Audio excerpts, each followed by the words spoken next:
Bonjour à tous et à tous, bonjour à tous les suiveurs et à tous les inconditionnels de Grégoire Omnisport. Doomu Gaynde Njaay warul tiit warul ragal sunu Lions yi les Lions locaux ont battu le Libéria 3-0 donc coach Libéria bi sa wax na ko les Lions ont été supérieurs donc Lone Star du Libéria donc Libéria nee na Sénégal da ko mën door ko 3-0 donc Sénégal kan lay daje dernier tour donc des éliminatoires du CHAN 2020 c'est la Guinée donc Guinée moom dañoo yàgg sonal U17 U23 yëpp mais c'est le moment maintenant de prendre notre revanche sur l'équipe nationale locale de la Guinée. Donc Sénégal qualifié pour le dernier tour des éliminatoires du CHAN 2020. Donc Marquinhos en concurrence avec Gana Gueye. Thomas Tuchel répondre na Idrissa Gana Gueye sera le numéro 1. Mais nag donc Marquinhos su fekkee football lu 6 rek ça veut dire que Gana Gueye a assuré donc son poste de numéro 6 li ñu doon xaar ci moom indi na ko mais su ko indiwul ça veut dire que Marquinhos peut être un numéro 2 à Idrissa Gana Gueye. Si on doit s'attendre à avoir Marquinhos le plus souvent en défense avec l'arrivée d'Idrissa Gana Gueye,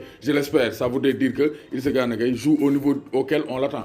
Donc c'est clair. Donc Thomas Tuchel lancé na Idrissa Gana Gueye un grand message nee na ko Marquinhos su fekkee day évoluer défense lu bare ça veut dire que yow Idrissa Gana Gueye mi ngi jënd sa rôle bi ñu la jëndee ci milieu terrain bi yaa ngi koy def sinon Marquinhos sera un concurrent à Idrissa Gana Gueye. Donc Klopp mu ngi espérer donc récupérer Sadio Mané donc bientôt avant le démarrage avant le démarrage effectif du championnat. Donc vraiment Sadio Mané donc Klopp soxla na ko nee na ko j'espère récupérer Sadio Mané dans 2 semaines. Xam naa début championnat bi da koy raté parce que Sadio Mané faut mu récupérer reprendre les entraînements avec le groupe parce que il va revenir le 5 août donc à Liverpool pour rejoindre le groupe donc de performance des restes de Liverpool après le Community Shield. Après faut mu entraîner waat préparer peut-être la Super Coupe d'Europe face aux Blues de Chelsea le mercredi 14 août. Donc Klopp nee na dans 2 semaines je vais avoir à disposition Sadio Mané. Donc Bundesliga deuxième division, Moussa Koné a marqué son premier but de la saison même si dañ leen gagné 4-2. Karlsruhe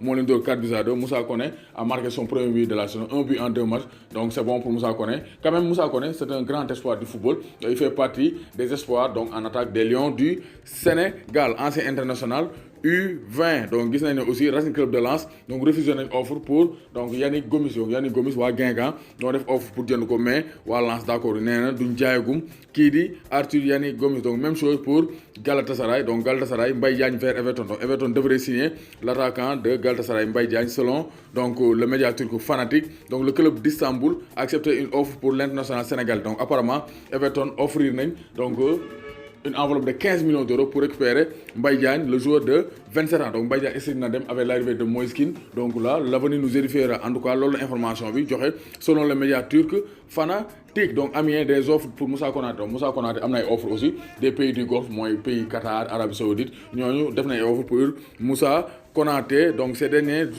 donc ay offres qui avoisinent 10 millions d'euros. Donc somme yu takku soit le montant réclamé par son club mais est-ce que nañ ko jaay est-ce que Moussa Konaté dina nangoo dem à 26 ans ci pays du Golfe pour niveau mu wàcc parce que la CAN 2021 mu ngi ñëw là aussi Moussa Konaté war naa xool choix de carrière bu baax bi mu war a def parce que sinon il risque de quitter l'équipe nationale du Sénégal. Donc Moussa Konaté est bien courtisé par les pays du Golfe mooy ay Émirats Arabes Unis ay Qatar ay Arabie Saoudite ñooñu ñuy courtiser Moussa Konaté te joxe nañ enveloppe 10 millions d'euros pour jënd ko des mains d'Amiens. Donc Alfred Ndiaye pourrait être de nouveau prêté à Getafe. Donc le milieu terrain national sénégalais de Malaga donc kii di Alfred Ndiaye mën nañ ko alaat kii di Getafe parce que Alfred Ndiaye moom à chaque fois donc saison moom carrière am li ci ëpp donc dañ koy aale quoi. Il n'arrive pas à trouver une stabilité. Donc Alfred Ndiaye a encore une année en prêt à Malaga. À la fin de celui-ci l'acquisition du joueur serait obligatoire. Donc dañ ko aal 2 ans. Donc ren bu joué waatee beneen année donc forcément par force Malaga dañ ko war a jënd loolu la contrat bi wax. Toutefois le salaire élevé du joueur 3 millions d'euros partagé avec Villarreal son club d'origine pose problème. Donc salaire bi dafa 3 millions d'euros moo tax actuellement donc Villarreal bëgg ko al Getafe parce que Malaga ñoom nee nañ salaire boobu day xaw a metti ci ñoom doomu Gaynde Njaay warul tiit warul rak. Donc balaa may tëj foo mu wax information parce que tournoi de Dakar bi démarré na. Donc mooy tournoi de Dakar c'est un tournoi qui prépare les équipes nationales donc à la Coupe d'Afrique des Nations parce que mu ngi war a démarrer le 10 août.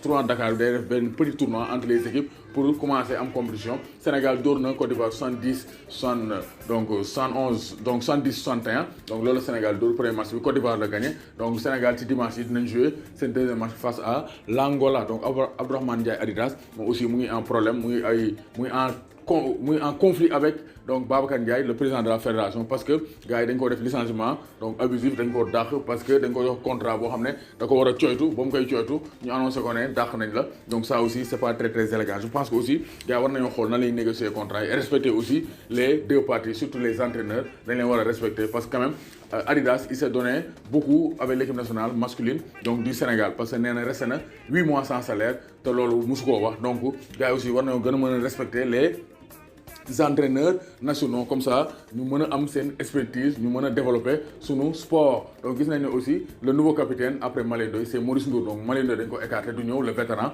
il a été écarté par Tafa Gueye donc Maurice Ndour est le nouveau capitaine des Lions du Sénégal qui prépare actuellement la Coupe du Monde 2019 fële ci Chine qui doit démarrer le 31 août doomu Gaynde Njaay warul tiit warul ragal